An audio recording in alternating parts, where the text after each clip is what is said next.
The Dr. Oba Tashaka Show.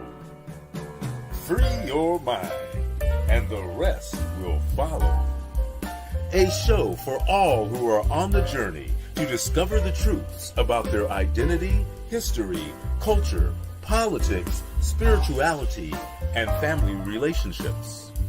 This is a show for the Black Freedom Movement and the Black Power generation and the hip-hop generation, including Black Lives Matter and associate activists, all of whom are seeking change. Dr. Oba Tashaka and his guest are dropping knowledge and insight from his successful organizing, research, writings, and innovative thoughts, the best of which have piped into God's mind to lift you up higher and higher. To the bosses, OGs, rappers, influencers, and those looking to evolve from the constraints of misinformation and miseducation to build a foundation for personal growth, love, and mental freedom. Check out the wisdom of the OR. Yeah, that's the original revolutionary, Oba T, who inspired 1 million black men with his rousing speech at the Million Man March, and who continues to fight, write, and speak the truth. Dr. Oba Tashaka is one of the deepest deep thinkers in the world today. A quote by Dr. Asa Hilliard. Dr. Oba Tashaka, then Bill Bradley, was the best leader organizer in the Congress of Racial Equality, CORE. An endorsement from Dr. George Wiley, Associate Director of National CORE and the best organizer blacks produced in the 1970s as the organizer of the National Welfare Rights Organization. The Dr. Oba Tashaka Show. Voting Trump out of the White House and sticking him in the jailhouse. To all the brothers and sisters and everyone who is watching, this is the second Dr. Oba Tashaka Show. And I hope that you enjoyed the first one. We've definitely got a message for you today. And you see, I'm not sitting down, I'm standing up, because the message I have to deal with today is so serious that there's no way I can give it sitting down. So I hope you understand. For those of you that watched the first show was entitled Free the Mind, and everything else will follow. That show was focusing mainly on the theme of we're in a trap even when we think we know things that are African. If we don't know how to be African, then we can have the information, but we don't have the transformation. So what we have to see is that these programs that we'll be dealing with, these programs are going to focus on not only giving people information, but so that they can take it and put it inside themselves and use it and pass it on to their children. So this time we have a timely subject, and the subject is about history, and it particularly pertains to the coming election that some people see as very serious. And some people think that there's no difference between the Democrats and the Republicans because they see faults in both. But what you're going to see today is that we don't really know what's going on today unless we know what happened yesterday. As Malcolm X said, of all studies, history is best designed to reward our research. And yet we live in a society that is called the US of A, United States of Amnesia. And guess what? Due to conditioning on the plantation, a lot of us had our historical memory rubbed out, and a lot of us feel comfortable with it. In fact, a lot of us say the past has nothing to do with today. What can I get out of the past? And so I want you to see that today, when I'm dealing with a very important subject, I'm dealing with it from the lens of history. And that lens is based on the topic, and the topic is learning from the two post-reconstructions 1876 and 1968 to vote Trump out of the White House and stick him in the jailhouse. Now, you ain't going to remember all the rest, but you're going to remember voting Trump out of the White House and sticking him in the jailhouse. So the question is, why is this being linked to what's called post-reconstructions? History's interesting. History's like life. It has ups and downs, but it also has a pattern. And the pattern is cyclical, but not like a circle. It zigs and zags the way you do when you're shaking your butt out on a dance floor, or the way a martial artist moves, or the way Muhammad Ali moved in the ring. And sometimes it's even like something you enjoy more than that. It's got side motion to it, front motion, up and down. And history's like that. And what you find with history is sometimes one period of history looks a whole lot like the other. So even though history does not really repeat itself, sometimes the similarities are so great. And so what I'm going to do today, and most blacks who know their history know what time it is. See, history is all about time. And if you don't know what time it is, you don't really know the situation you're in. And sometimes it means you don't know the power you have. And with black folks, that's especially true. And so in looking at the cycles of history, there are two major patterns that will help us deal with this question of voting Trump out of the White House and putting him in the jailhouse. The best ways to do it. What's the best strategies? But more important, why should we do it? And history is best designed to give us some instruction on it. Though understanding every period is different. So you got to draw from your history, your creativity. So I'm not saying just because we're drawn from the past, we're going to do everything they did in the past. No, you always got to get up there and be creative. So the two periods that I'm going to be looking at is a post-Reconstruction of 1876 through 1953 and 1968 to the present. Those are the two post-Reconstruction periods. But before I get into the definition of that and what happened during that period, particularly the one that's going on now and how we can learn from the past, you have to deal with what that period was trying to overcome. And that was the first Reconstruction, and the second Reconstruction that follows will give you ideas of the value of those. And so the first Reconstruction comes out of the Civil War. And that was the biggest war that had been fought in the Western world up to that time. And we know generally, in order for blacks to fight, something called the Emancipation Proclamation was issued. What we don't know is that there were blacks who were meeting and plotting what the strategy would be to push this country, when it engaged in a civil war, to emancipation. Most of us think that Abraham Lincoln freed us, and under no circumstances is that true. But what we don't know very often is that during this period, there were blacks who were members of a group called the Loyal League. The Loyal League was a secret society. The Loyal League came out of Africa. You had secret societies in Africa. And these secret societies were educational centers, but they also trained warriors. Every black person that came into the Western Hemisphere from 18 to 35 had gone through a secret society, men and women, and they were tough. And a lot of what you'll see in terms of the Civil War came out of that toughness. So you had Loyal League members on the plantation. Nat Turner was a member of the Loyal League. And when he died in Jerusalem, they said he was making a sacrifice for freedom. He was warning slave masters, if you continue with this, then this is what's going to happen to you.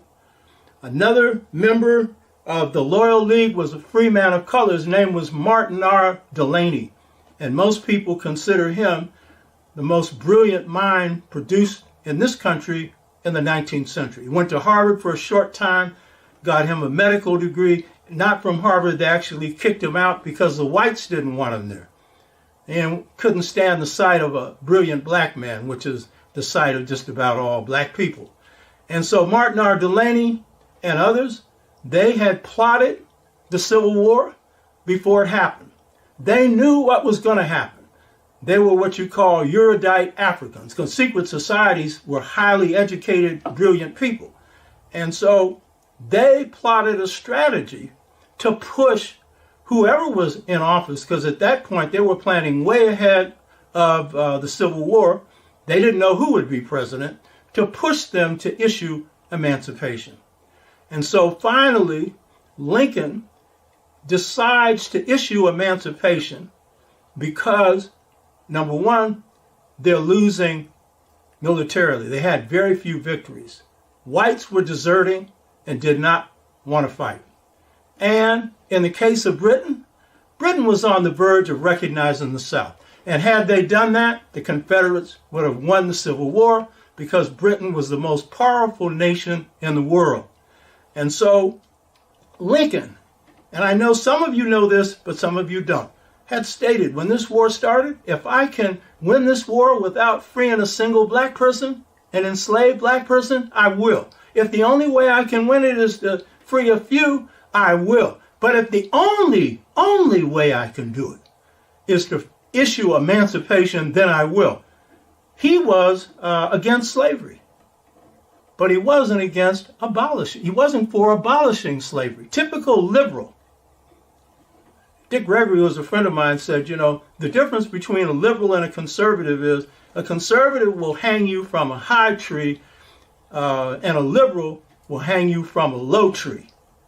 And I know some of you are worried about that because you think that's what's going to happen with the Democrats. And if you let it happen, it sure will. But I'm going to show you, you got some power in this situation.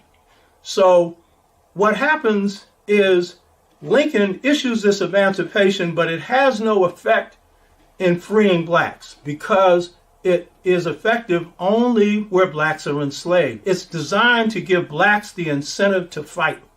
Martin R. Delaney goes to meet Abraham Lincoln after the Emancipation Proclamation is issued.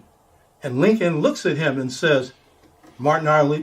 Delaney starts to introduce himself. He says, I already know who you are. And Delaney tells him that he wants to be involved in recruiting blacks to fight, to pick up guns, to blow away those slave masters. Lincoln made him a major in the Union Army. That was the highest rank that any black had. And so when he went around recruiting, blacks flooded to the recruitment offices, but they flooded anyway because now they had a war to fight for. So the key thing about all of this is, contrary to popular opinion, Lincoln didn't free us. His Emancipation Proclamation had no effect. And in fact, Martin R. Delaney and others, they were worried that the war would be won before that proclamation was issued, because if it happened then blacks were going to stay on the plantation, because old Abe, in the end, he wanted to ship us out of the country when the war was over. It just didn't have enough ships.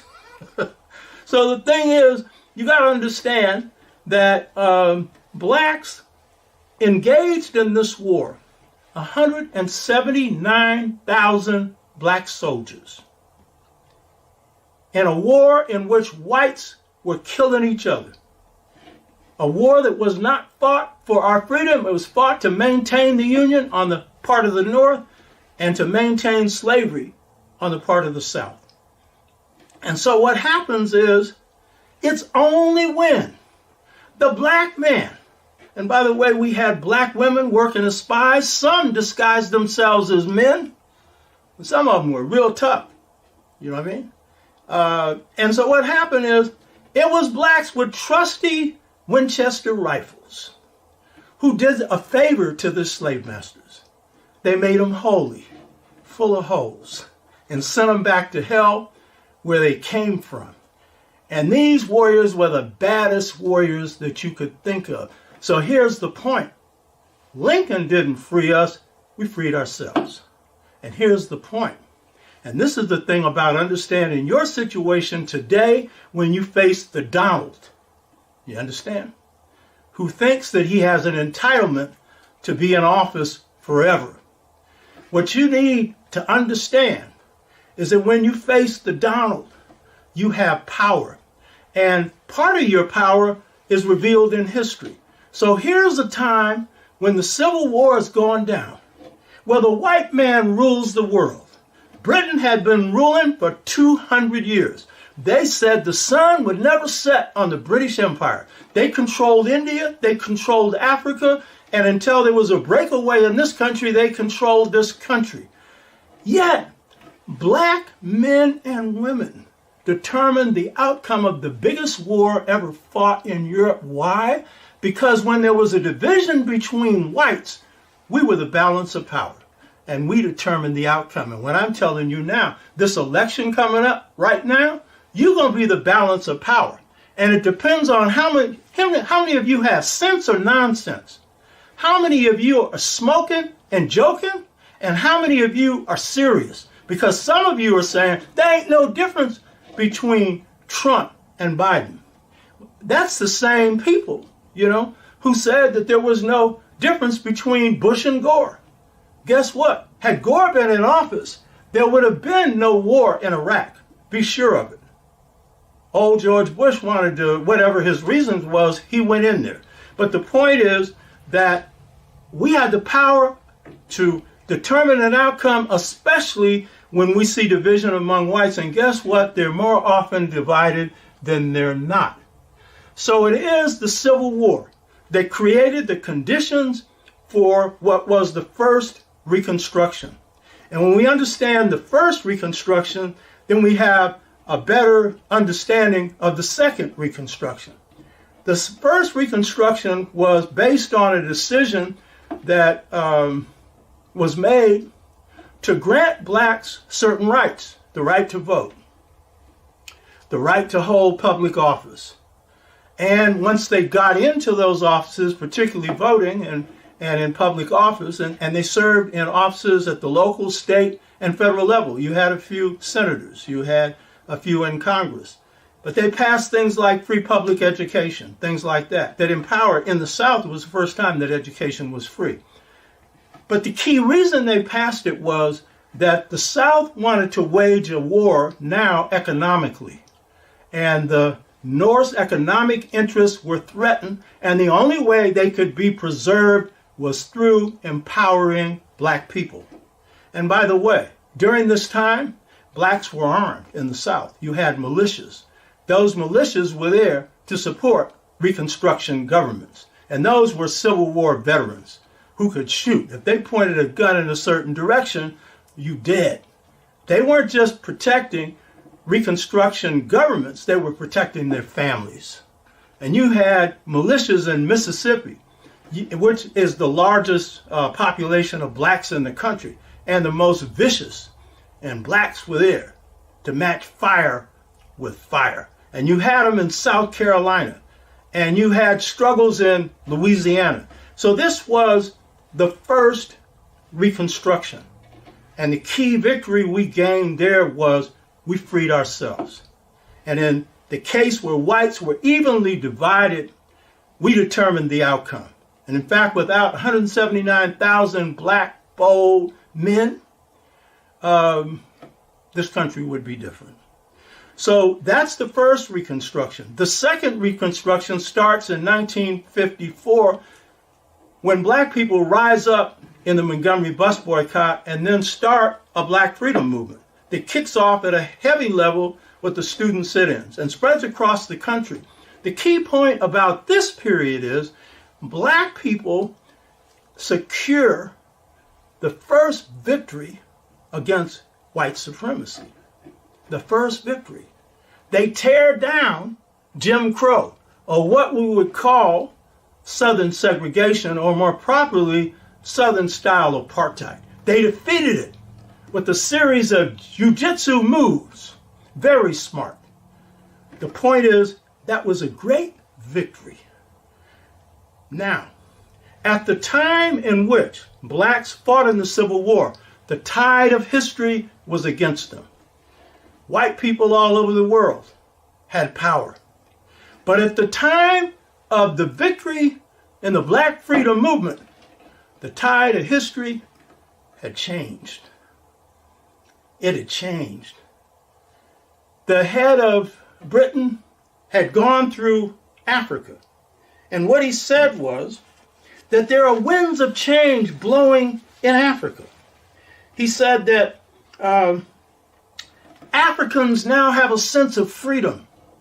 And so he said there's nothing you can do about this. And this wind of change was sweeping Asia, and it has swept Cuba. I was a student at San Francisco State, brainwashed, but I sure did love that Cuban Revolution. I wasn't that brainwashed, you know? And so what you need to understand is when we look at these two reconstructions, the period you're in now, the tide is in your favor. Black people stood up when the tide was so bad you could drown. And that's literally what happened to us for 100 years.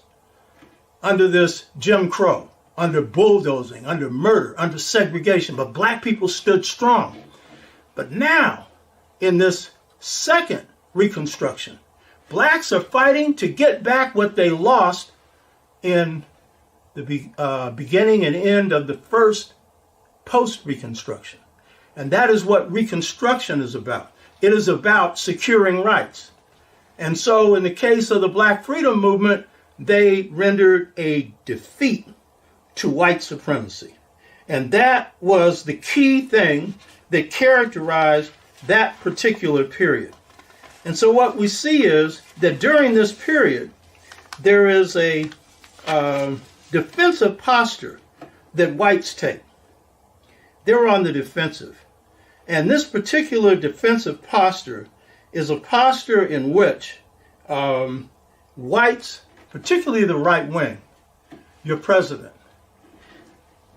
they know that they were defeated in the 60s. And they have a ideology and a psychology of dispossession. You need to understand that. You need to understand that the right wing that is now attacking Black Lives Matter demonstrators are actually in a defensive position. And they have this sense of dispossession because they now know they no longer have exclusive control over the USA. And that's a fact. They will tell you that. And they're so defensive that some of them are prepared to live in one state. And I think that's a great idea, at least for the white supremacists. I could even give you one. Call me up. Now, how defensive can you get? You ran everything in this country, and now you see there's a steamroller coming. And that steamroller is one, Black power. That steamroller is the Black freedom movement. And what they see is they're afraid. But the second steamroller is immigration. 1965, Black people did not call for the Immigration Act, but Johnson and others felt out of step with history. After all, segregation was an embarrassment, and we did it in.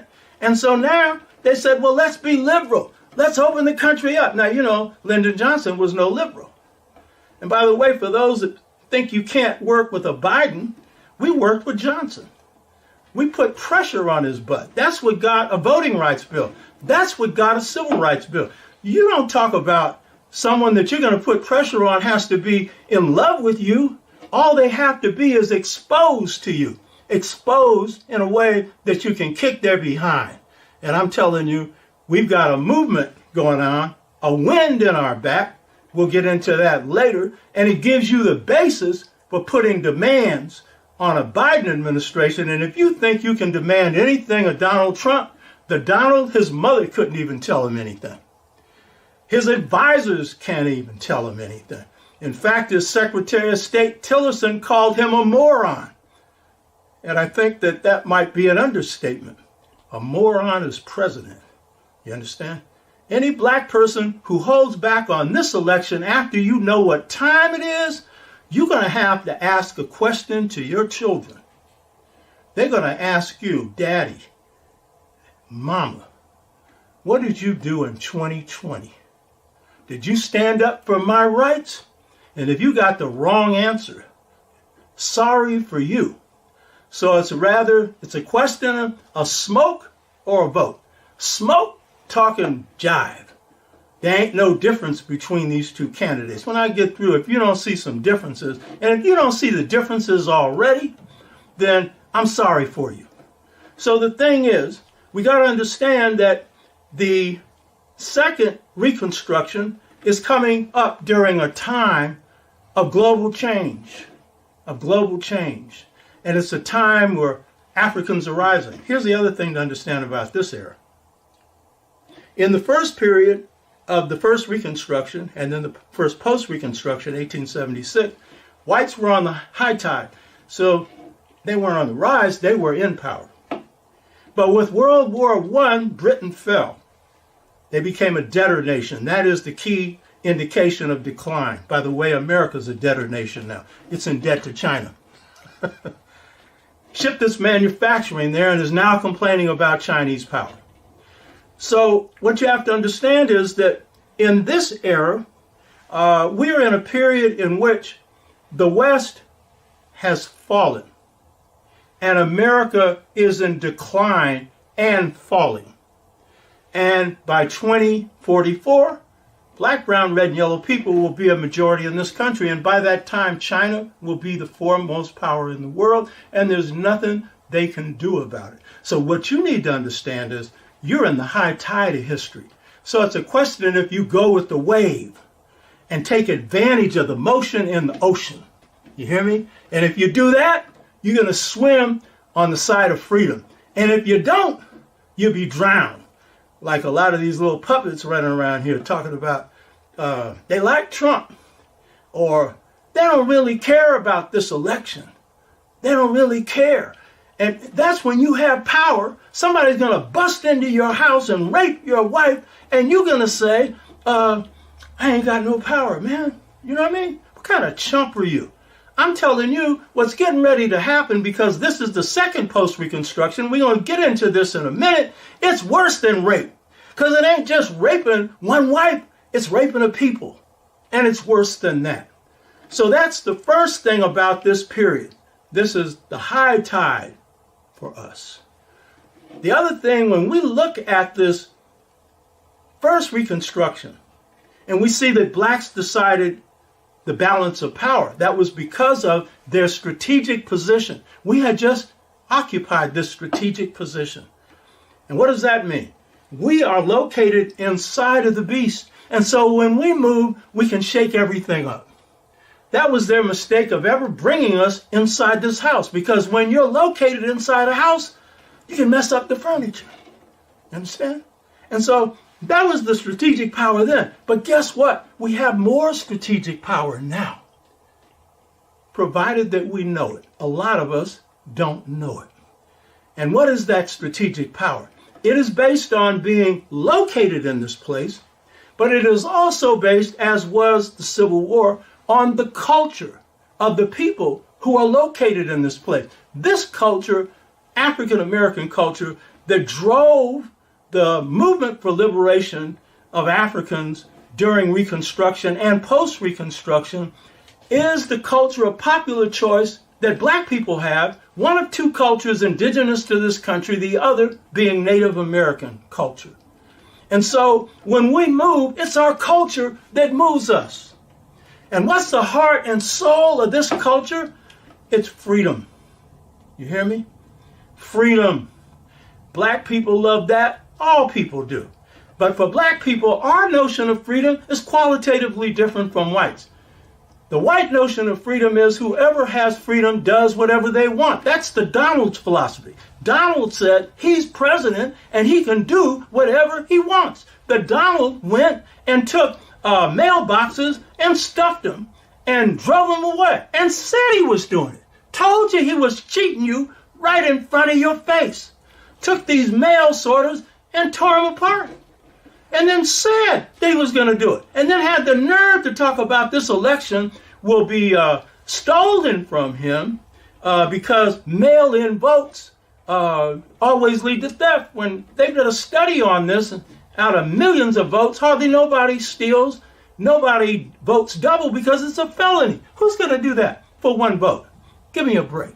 So the thing is, you got to understand that the Donald is taking that posture because he's repeating what was happening in the first post-Reconstruction. And I'll get into that in a minute. And so the thing is, we got to understand our strategic power. Our strategic power is now we have the ability to create chain reactions. Whatever we do, it inspires other people to move. That's why Black Lives Matter was able to move white students. That's why in the last previous episode of this, I talked about the San Francisco Freedom Movement. We moved, white students moved. We radicalized them. You understand? We create chain reactions. Black Lives Matter has done it now. And so you got to understand, when you create the right chain reactions, you put your enemy on the defensive. And that's what we've done now. And so when we look at this second Reconstruction, remember it parallels the first one, big victory. This one, we broke down apartheid. We broke down segregation before South Africa did. And we were a minority, and we did it with brilliant leadership, with the support of our whole people. 97% of black people supported that Montgomery bus boycott. So then when we talk about the second, or the first post-Reconstruction, and then the second one we're dealing with right now, you got to understand that was about rolling back what the Civil War had gained, rolling back what Reconstruction had gained. And that came in 1876 in what was called the Hayes-Tilden Compromise, a close election. It goes to the House. And you need to understand something. If you don't vote, that could happen now.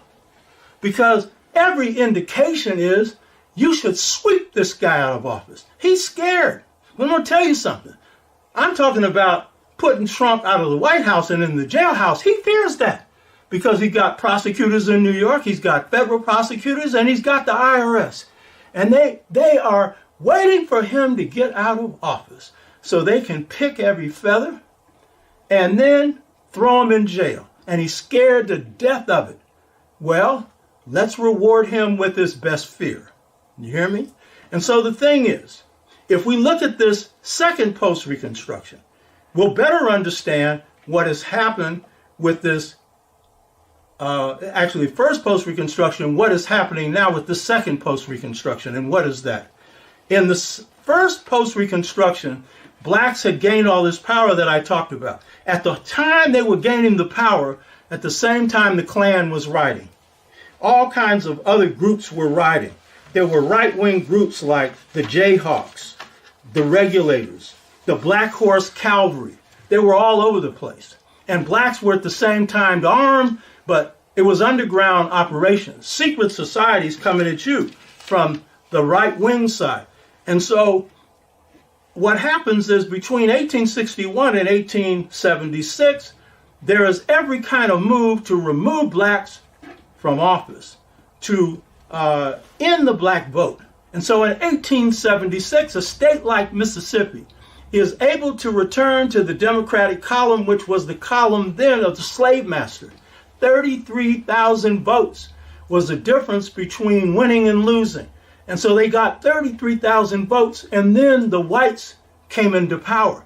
And then it was hell. And if anybody knows anything about Mississippi, of all the hells in the United States, that's a special hell. It ain't the same now, but it's still bad. My grandmother told me, she was from Mississippi. Black people buried into the ground up to their necks with honey put on them so ants could eat them alive. This isn't during slavery. You hear me? And in fact, in the Black Freedom Movement, I tell you some stories later. You know, I've had my own experiences, you know. But the thing is, one of the biggest methods that the Klan used was to intimidate blacks to not vote. Every kind of terror was used because the power of black Reconstruction was based on the vote. And so in some cases, they would block roadways so that you couldn't get to the voting polls. In other cases, they just shoot you. You understand? But whatever they could do, or the right-wingers had a saying, we can vote, but we'll win because we'll outcount the vote. Meaning we'll stuff the ballots. So the key thing is you got to understand that the methods they were using to dispossess us then are similar to the methods they're using now. Terrorism, right-wing groups. The difference is they were on the high tide. Now they're on the low tide. You hear me? And so now when you got the Proud Boys, the Boogaloo Boys, Boogaloo, what a joke. White people couldn't do the Boogaloo if they wanted, and especially them. And Proud Boy, they should call them by their proper name. Hate Boys, Killer Boys, Coward Boys, Proud Boys, my behind. You understand? And so Trump has unleashed these kinds of forces. And so it's black people with this spirit of freedom, which is the spirit that we see that Black Lives Matter has picked up. It is the freedom of the Black freedom movement, the freedom songs, and the freedom spirit. And it was the same spirit that those who fought the Civil War had. And it's embodied in a song. And I want you just to hear a little bit of this, because this song speaks to the spirit of the enslaved who never accepted slavery. Oh, freedom. And that was the song of the Black freedom movement.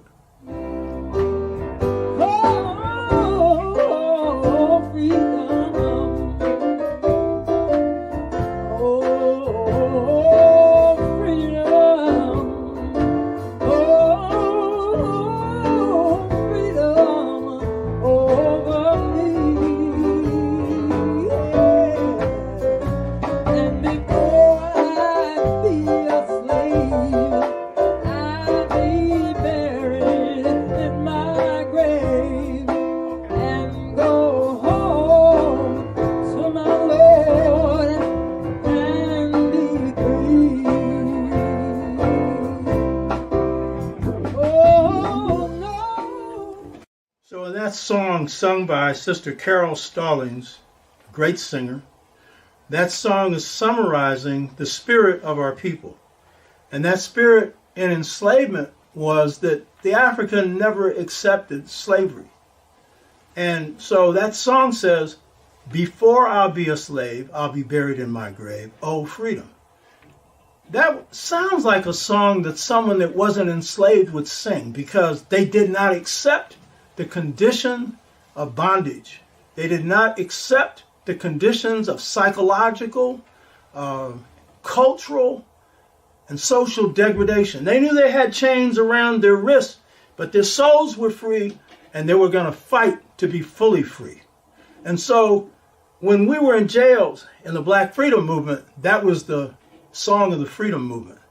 But that was the spirit of those who won the battles in the Civil War. That was the spirit of black militias. And that spirit came out of a culture, because this is the key thing. Liberation movements are expressions of culture. And Africans have icing on the cake. See, we not only created a new African culture and enslavement, we created an art form. And the art form came out of that, the spiritual blues. And that is some of the most beautiful music this side of heaven. Those of you who are hip hoppers, all that is urban blues. It's all the same stuff, pure beauty. And so beauty of that sort inspires all of us. So when we look at this movement now,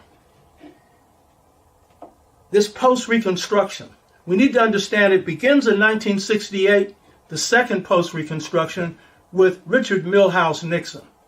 Nixon gets into office and he said, I didn't get elected with a single black vote. I owe them nothing. Typical, revenge-filled Nixon. It reminds you of who's sitting in the White House now. In fact, Nixon was a saint compared to this one. You hear me? This one's full of so much animosity that it's even hard to understand it, though I understand it. Because the first rule in war is know your enemy. And I really understand the Donald. And I hope you do. And so Nixon proceeded, along with subsequent presidents, to roll over the gains of the Black Freedom Movement. He couldn't roll over all of them. I don't care what they do with the vote, they're not going to be able to eliminate it. But what they've done is they've eviscerated key parts of the voting rights law. Blacks still vote. And we still win. We still put in Obama in office.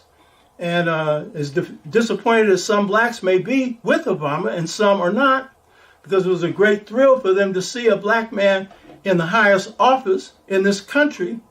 What you need to understand is that's another reason why whites on the right feel dispossessed because a black man was occupying the presidency for 8 years. My wife's from Barbados, but she lived in London, and she said she was talking to a white man who said that for the 8 years that Obama was in office, he couldn't sleep. Now, of course, you know, he's exaggerating, but I'm sure he had trouble sleeping because the idea was that, hey, if you could have this symbolism of a black person in the White House, what else are they going to be running? And it's hard to conceive of much else since this is supposed to be supreme power. Actually, corporations run this country, not the president, but it's the symbol of power. And so, second post-Reconstruction is the move to roll back the gains made during the Black Freedom Movement. Here's the biggest gain that can never be rolled back: the freedom of the mind. Guess what?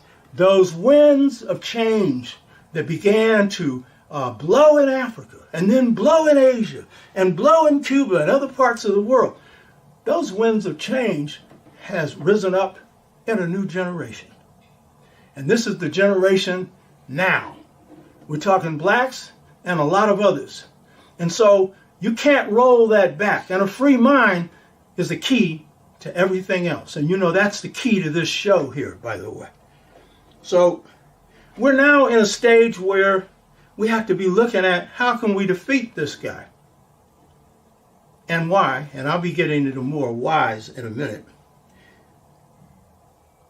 Strategy is the key thing that we're going to have to draw upon. And you heard in the first of this series that I'm a scholar and a warrior and a spiritual person. But my first love after the truth is strategy. That's my gift. I love it. Everything I do, I see it strategically. I don't care what it is. If I'm going somewhere, I'm looking for the shortest direction. If I'm with somebody and they want to go back to the same place, I say no, because that violates efficiency. Hell no. You're already there. You forgot something? Go there another day. I'm not doing it. You hear me? And so strategy is the key here. And of all the arts, there are only two higher: God and love. God is higher than everything. And love is such a beautiful thing. And God is, of course, unconditional love. It's hard to define. And it's almost as hard to define strategy. And by the way, in preparing for this, I decided to go just look at the New College Collegiate Dictionary, because I do not rely on their definitions, but I just wanted to see what they had to say, because I've been doing this for many years and losing no battles. So I already know what it is. I want to see what they have. And you know, guess what? Dr. Abenga is a friend of mine, greatest scholar on ancient Kemet in the world. He said, he was reading my book, Return to the African Mother, Principle of Male and Female Equality. He said, they don't teach us strategy in the university. I said, of course they don't, Abenga. That's power. They only teach it in military academies. And I said, that's kind of dumb, because that's the lowest form of strategy, bloodshed. And so I read the New Collegiate College version of the dictionary, and it didn't define strategy. It just said who used it. And it said basically it's a system used by the military and in business. Yeah. So let me give my hand at that. I would say, first of all, strategy is the ultimate art, next to God and love. Strategy is a thing of great beauty. The fate of nations depend upon whether or not they are pursuing the proper strategy.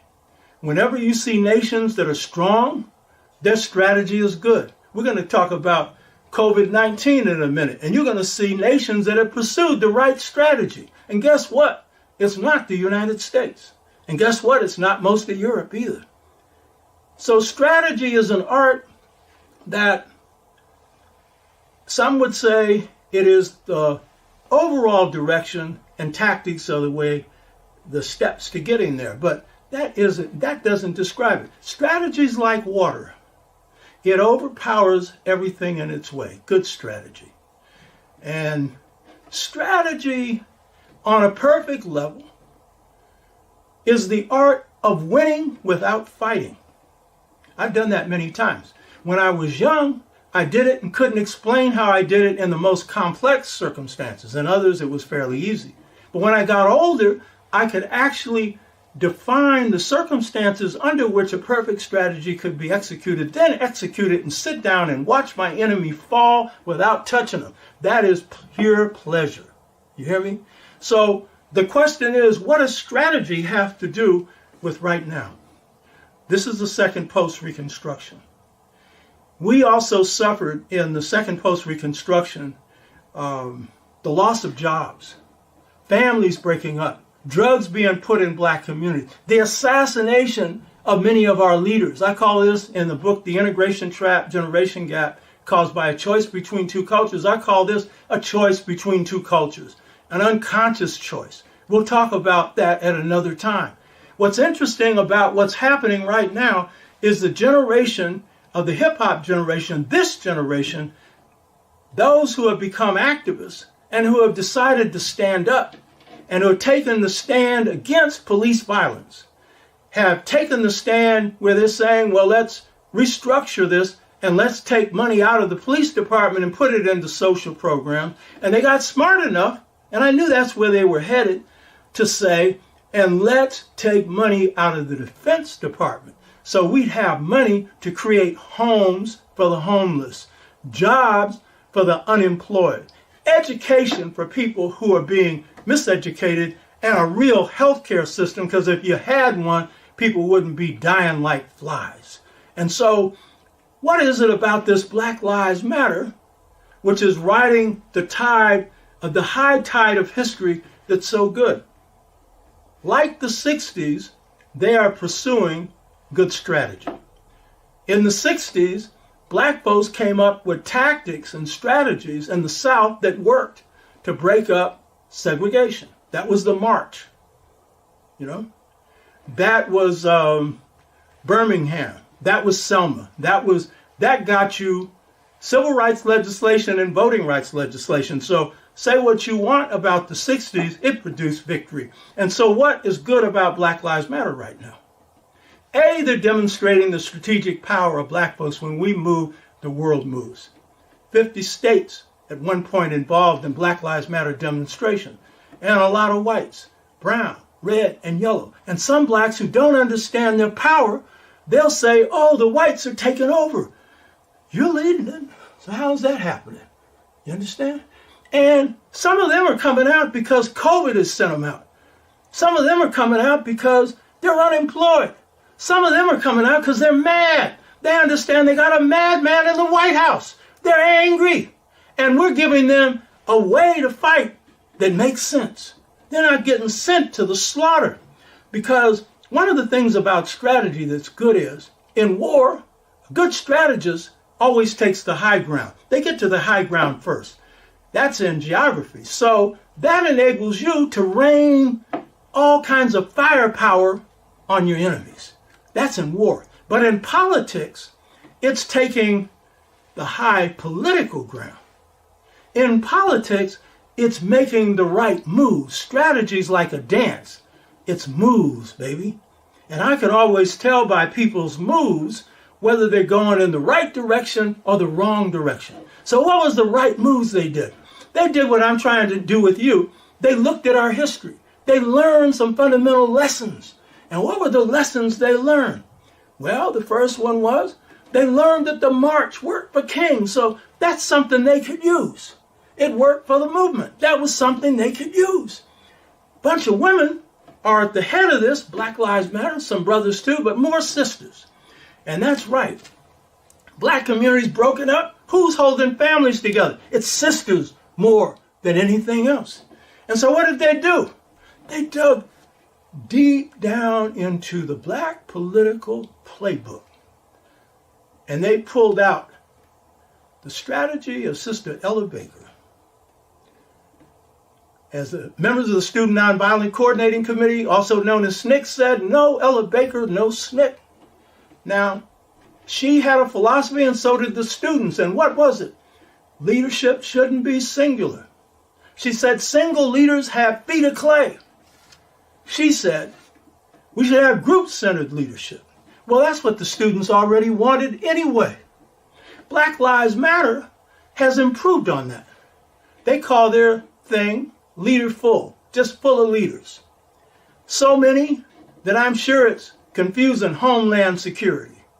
So many, I'm sure it's confusing the FBI and the CIA. And by the way, they cloak themselves in nonviolence. See, a lot of us in the 60s, we said, oh, that's handkerchief head. Malcolm X criticized it as cowardly, but he never said it was cowardly for people to peacefully push for independence in Ghana. It was called positive action, inspired by the same person, Gandhi, who, by the way, was a racist. You know, that's a discussion for another time. But the key point is, they cloaked themselves in nonviolence. It was a good strategy, because how can you call people who are peaceful terrorists? Smart. And then, this was a real brilliance. They bottled air. That is, some words. They come up with some words, and those words were brilliant, and they put their opponents in a trap, and that includes the Donald. What were those words? Black Lives Matter. And guess what? That came from the heart. They were looking at Brother Brown and Ferguson. They were looking at all kinds of brothers and sisters being murdered by the cops. And they were simply from their heart saying, Black Lives Matter. And these are sisters. You understand? And they know that this doesn't just mean brothers, it means sisters. But more brothers are dying at the hands of the police than sisters. And these sisters stood up. And they put their opponents in a trap, because you say Black Lives Matter, hey, say White Lives Matter, you're finished. Say all lives matter, you're a fool. It took a while to get that sunk in. But by the time of George Floyd, Breonna Taylor's murders, then what happens is you see this thing explode. And it didn't start with Black Lives Matter as an organization, but they were the best organized, and their slogans went forward. And a bunch of networks come together. So what I'm saying is, Black Lives Matter have given black people a handle that we didn't have with Obama. We didn't have motion in the ocean. And Obama knew it. And he would often say, I am the change. Everybody else put their foot up behind except us. The gays did, women did, Latinos did. What did we do? Thanks for Obama. We were saying, we shouldn't do anything because these white people won't let him move. Hey, when you have power, exercise it. Put some pressure on it. So you can criticize Obama. I'm one. I voted for him 2 times, but I'm critical. But at the same time, we bear partial responsibility because we didn't put our foot where they were supposed to go. And so you now have motion in the ocean. You have a movement that's moving and grooving. And the thing is, take advantage of it. That is the basis for black males, young black males who are more likely than any other group not to vote. Not all of you, but enough of you to shift the election. You hear me? You need to understand. Use this time to put your demands on the table. You can't raise a family now in most cases because you're working $12 an hour. So put some demands. I have a faculty person, Dr. Siri McDougall, who we picked to replace me. He's no replacement. He's his own man. He just had a beautiful wedding. It was one of these computerized weddings, beautiful, had me crying. His wife was talking about what a kind man he was and everything else, which is true. And I asked him, well, give me some advice on policy measures that are needed for black youth. And he came up with a whole list of them. He's written a book on black males. And here's the essence of it. Black males and black females are in a position where the jobs they have now are going to be gone, and the jobs they had before are gone. And so automation has taken a lot. Deindustrialization, taking jobs out of the country, has taken a lot. So if you're a black truck driver, like my nephew, Kenneth Bradley, who's a fine young man, he owns his own trucking company, there's going to be a time where that's obsolete. He's smart, he has his own business. So the thing is, one of the proposals that Dr. Siri McDougall came up with is you need to retrain black youth, male and female. And what they need to be retrained in is skills that will pay something. And the key point he makes is this: they must be paid while they're being trained. That's the key point. Because black males and females will have it hard to go to a training program, and at the same time, they got to have money to eat, money to put a roof over their head. So the thing is, black youth, put your demands out there. That's the whole point. Everyone that's political says the same thing, from Angela Davis to Black Lives Matter. They all say, well, Biden ain't my favorite candidate, but the reason we should vote for him is we can pressure him. And that's a fact. You hear me? That's a fact. Why do you think he's got a black running mate? Yeah, you got good reason to criticize her too. But he had to go to the black side because that's the only way he got through the primaries. So the thing is, we got to understand that. We've got power. In looking at our enemy, we got to be clear about something. We need to know the strengths of our enemy as well as their weaknesses. And a lot of people have underestimated the Donald. If you're going to defeat him, you need to know how is it that he defeated over 16 candidates in the primaries in 2016. How is he did it with no money? What is going on? How is it that you have white people who support him, who stick to him like glue when they're dying like flies through the pandemic? What is going on with the Donald? And I would tell you, I don't think anyone's got it. I'm going to tell you what his essential strength, and at the same time, it explains why he's restricted to this base and can't go any further. The Donald has magnetism. It's called charisma. But that magnetism is of a different special sort. That magnetism is the type where when people get behind you, they stick with you. They don't fall out. That's the key thing. And what they see in the Donald is he is not, I think it's incorrect to call him a businessman, but I guess you can. He's a failed businessman, but he's not really into business. He's into self-promotion. That's Donald's skill. That's how he got over. You understand? And what they see is an independent force that would stick it up to the establishment. What they didn't understand is Donald didn't give 2 cents about them. And so the Donald has all these causes, trade agreements that are no good. So he tears them up and he creates new ones just like the old ones, except they're smaller. And he makes a few concessions to the Democrats. That's a North American Free Trade Agreement. He claims that he's going to protect the people's welfare, particularly Social Security. But the Donald just passed a executive order where he cut into the payroll tax. The payroll tax is what funds Social Security, cutting into the savings of Social Security. And if he's elected the second time, you won't have any Social Security. And so while the Donald is seen as a leader, the reason he doesn't get a broader base, and see, this is his weakness, is that he's extreme in his views. And he blows like the wind. He's unpredictable. He's emotionally unstable. And if you talk to the people who have been in his cabinet, they say it's like a stream of consciousness where ideas flow everywhere and nothing is logical. That's the Donald. And the last person to tell him anything is a person he believes. He was in a meeting with Netanyahu, Prime Minister of Israel. And Netanyahu had faked some pictures that made it look like the head of the Palestinian Authority was a terrorist. All of the Donald's advisors came in and said, that's fake. That's fake. Donald not only went for it, he then cut off ties with the Palestinians. That's the Donald. What do you think happens with the Donald who's got COVID and got his hand on the nuclear button? You hear me? So what I'm telling you is that it is either we get him out of the White House and put him in the jailhouse, or I'm going to tell you something else. And I'm going to be wrapping up on this. COVID-19. The Donald should be 50 points behind in the polls because of the way he's handled COVID-19, which has flattened the economy and has at this point killed 215,000 people. By the time you see this, it'll be a number of thousand. And by the end of the year, some people are projecting it could go as high as 400,000. And he's done it fully knowing how serious